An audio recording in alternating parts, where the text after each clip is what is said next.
माननीय जी, आप सभी से निवेदन करना चाहता हूं कि यदि हमें माझी का अधिकार पाना है तो हमें अपने इतिहास को जानना पड़ेगा।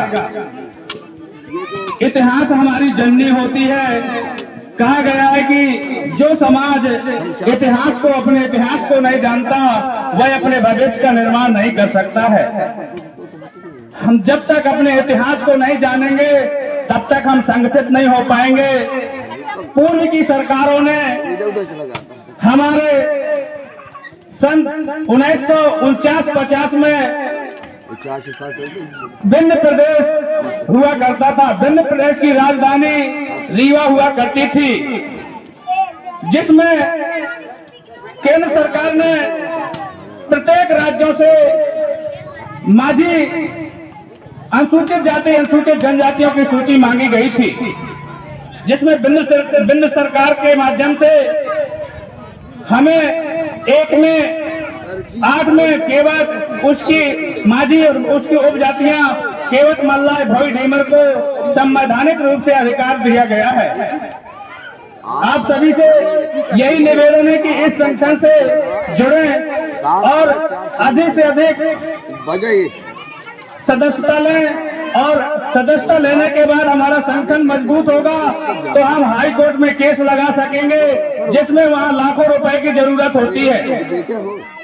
आप सभी को मैं देखते रहा हूं कि हम पन्ना और छतरपुर, टीकमगढ़ से उतने दूर से चल करके यहाँ आए हैं।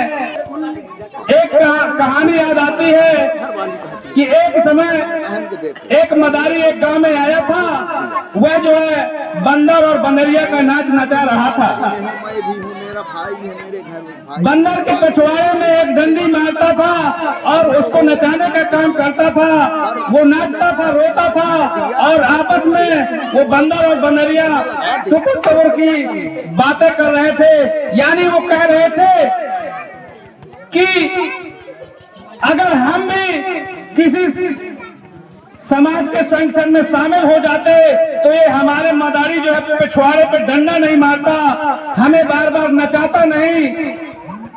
अगर हम संगठन से जोड़े होते तो हमारी भी इज्जत होती, हमारा भी सम्मान होता, हमें भी संवैधानिक अधिकारों का दर्जा मिलता।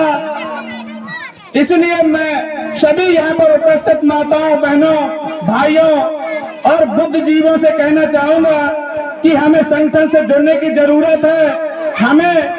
तभी हमें संगठन अधिकार देने के लिए, लड़ाई लड़ने के लिए मजबूत हो सकेगा। मैं अपनी ज्यादा बात न करते हुए अपनी वाणी को विराम देता हूँ। जय निषाद।